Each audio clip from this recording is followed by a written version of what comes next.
Assalamualaikum warahmatullahi wabarakatuh. Al-Fatihah. A'udzu billahi minasyaitonir rajim. Bismillahirrahmanirrahim. Alhamdulillahi rabbil alamin arrahmanir rahim maliki yaumiddin. Iyyaka na'budu wa iyyaka nasta'in. Ihdinas siratal mustaqim. Siratal ladzina an'amta 'alaihim ghairil maghdubi 'alaihim waladdallin. Amin. Bismillahirrahmanirrahim. Qala mu'allif rahimahullahu ta'ala wa nafa'na bihi wa bi'ulumihi wa a'ada alaina min barakatihi. Amin. Faslun ay hada faslun.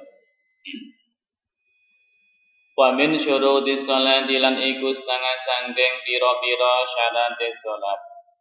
Istiqbalul qiblati utawi madhep kiblat. Wa dukhulul waqti lan masuk waktu. Wal islamu lan islam. Wat tamyizu lan tamyiz. Wal ilmu lan ngerti bi fardiyatiha kelawan kefardunane salat. Wa alla ya'taqida lan yento ora yakin sapa wong. Wa alla ya'taqida lan yento ora yakin sapa wong fardhon ing fardu. Min furudiha sanggeng pira-pira fardune salat. Min furudiha sanggeng pira-pira fardune salat sunnatan yakin sunnatan ing sunnat. Wasadru lan nutupi bima kelawan perkara yusatiru kang den gawe nutupi bihi kelawan ma nutupi launal basyarati ing warnane kulit li jami'il badanil khurrati kedue badane sekabehane wong kang merdeka itu bukan juga li jami'il badanil khurrati kedue sekabehane badane wong kang merdeka illal wajha kejaba wajah wal kafaini lan epe-epe wasadru ma lan nutupi perkara baina surranti ing dalem antarane pusar waruk ganti lan dengkul li zakari kedue wong lanang wal amati lan budak oleh nutupi mau mingkulil jawanibi sanggeng sekabehane arah. Mingkulil jawanibi sanggeng sekabehane arah kal asfali ora arah ngisor. Di dalam pasal ini menjelaskan tentang syaratnya sholat. Bahwa syaratnya sholat yang pertama di sini adalah istiqbalul kiblat, yaitu menghadap ke arah kiblat. Menghadap ke arah kiblat di sini harus dengan kondisi yakin. Maka ketika ada seseorang kok di situ dia masih ragu, syak. Syak itu kalau dalam ilmu usul fiqh 50%. Ketika dalam kondisi syak seperti ini, maka di situ tidak diperkenankan untuk sholat, sehingga di situ sampai pada unsur yakin. Oleh karenanya bagi seorang musafir yang di situ dia bingung untuk menempatkan arah, ini seseorang tersebut harus berusaha untuk mencari arah kiblat. Sampai di situ terdapat unsur yakin kalau itu adalah arah kiblat.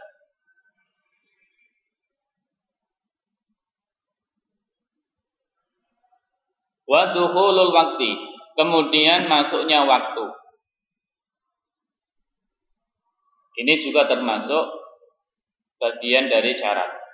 Karena apa? Allah berfirman, as-salatu kanat 'alal mu'minina kitaban mawquta. bahwasanya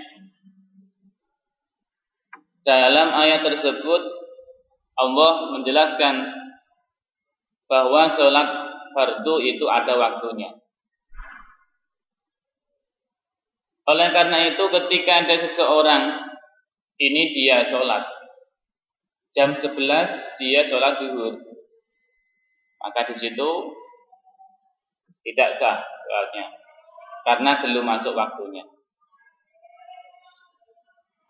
Lalu ketika di situ dia ini dalam kondisi musafir pergi, di mana di situ tidak ada azan misalkan, tidak tahu waktu misalkan ya, ini bagaimana?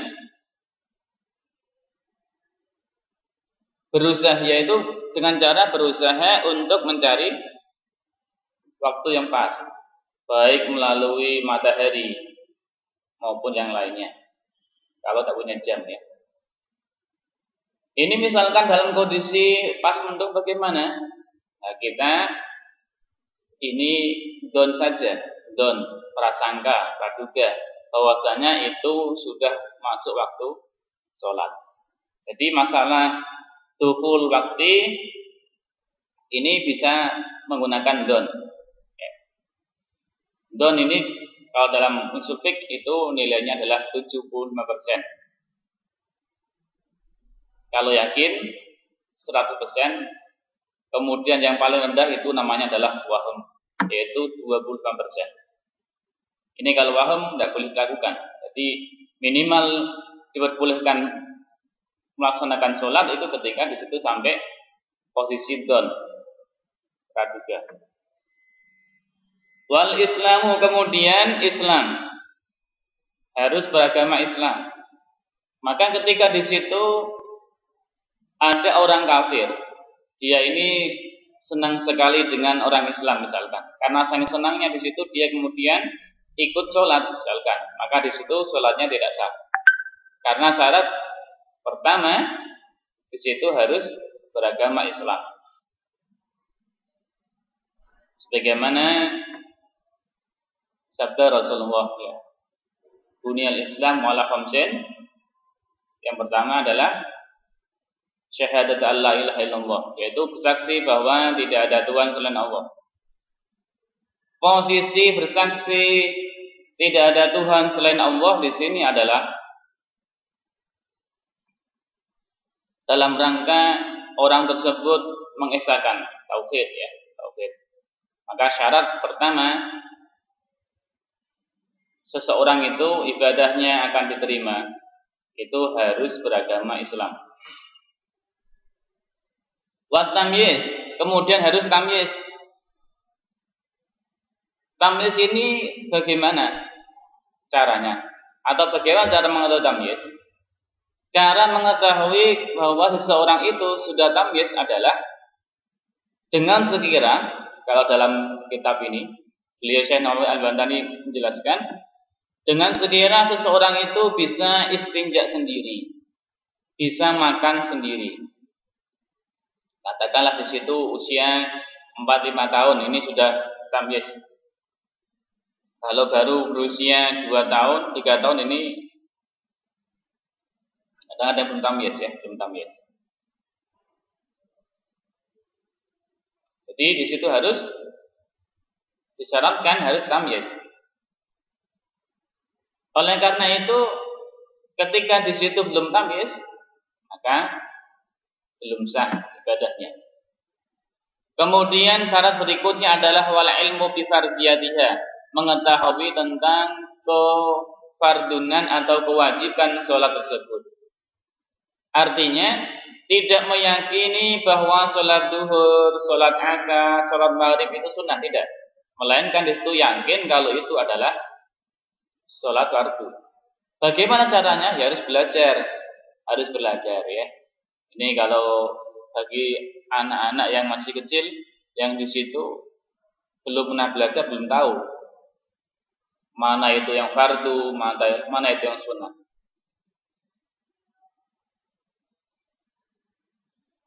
Berikutnya wasatru bima yusatiru bihi launal basyarati, yaitu menutupi warna kulit li jami'i badal khurrah ilal wajah, ya. Menutupi warna kulit. Adapun untuk seorang khurrah, yaitu orang perempuan yang merdeka seperti kalian, bukan budak, ini adalah menutupi semua tubuhnya kecuali wajah dan telapak tangan. Tadi disebutkan bahwasanya di situ harus menutupi launal basyarati, menutupi warna kulit. Artinya, ketika ada seseorang kok di situ dia memakai pakaian yang terawang, dengan sekira di situ kulitnya ini bisa dilihat, bentuk kulitnya warnanya putih misalkan, kuning misalkan, atau coklat, kelihatan, nampak, ini tidak sah. Walaupun toh di situ pakaian yang dibuat menutupi ini harganya mahal, katakan 10 juta misalkan, ya. Tapi di situ pakaiannya terawang, ini belum bisa mencukupi untuk menutupi aurat, karena warna kulitnya ini tertutupi. Kemudian disebutkan tadi li jami'il badal hurrah ilal wajh wal kafain, bahwa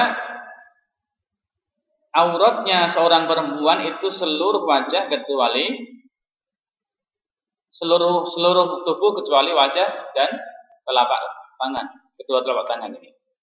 Artinya di situ ketika kok ada satu helai rambut kalian ini kelihatan, maka di situ sholatnya tidak sah. Maka harus hati-hati. Bagaimana caranya? Ya, kalau di situ ada cermin ya harus bercermin, karena seorang wanita itu sukanya bercermin, ya. Mar'ah itu perempuan. Kalau mir'ah itu kaca, ya. Ini artinya seorang perempuan itu tidak jauh-jauh dari kaca, mar'ah dan mir'ah. Wasatru ma warukbah lizakari. Wasatru ma baina surah warukbah lizakari wal amati. Kemudian menutup antara pusar dan lutut bagi seorang laki-laki dan juga amat. Jadi auratnya laki-laki itu ma baina surah dan warukbah. Laki-laki dan juga amat, budak perempuan. Artinya ketika seorang laki-laki itu sudah menutupi ma baina surah warukbah, ini sudah cukup. Tetapi lebih memiliki etika lagi adalah ketika seorang tersebut bukan hanya itu, tetapi juga memakai kopiah dan yang lainnya. Ini saraya berakhlak, etika, karena sedang berhadapan dengan Sang Khalik.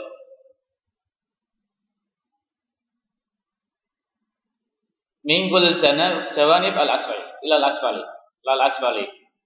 Jadi menutupnya semua tadi dari berbagai arah kecuali arah bawah. Artinya ketika di situ misalkan ada seseorang yang di situ rumahnya terbuat dari pohon-pohon misalkan, terbuat dari kayu-kayu, terbuat dari ring misalkan, yang mana ketika dilihat dari bawah ini kelihatan misalkan dia, ini tidak dianggap. Jadi yang dianggap ada batal adalah atau tidak sah adalah ketika terlihat dari semua arah, kecuali arah bawah. Demikian, mudah-mudahan ada manfaatnya. Allahumma tib ila thoriq. Assalamualaikum warahmatullahi wabarakatuh.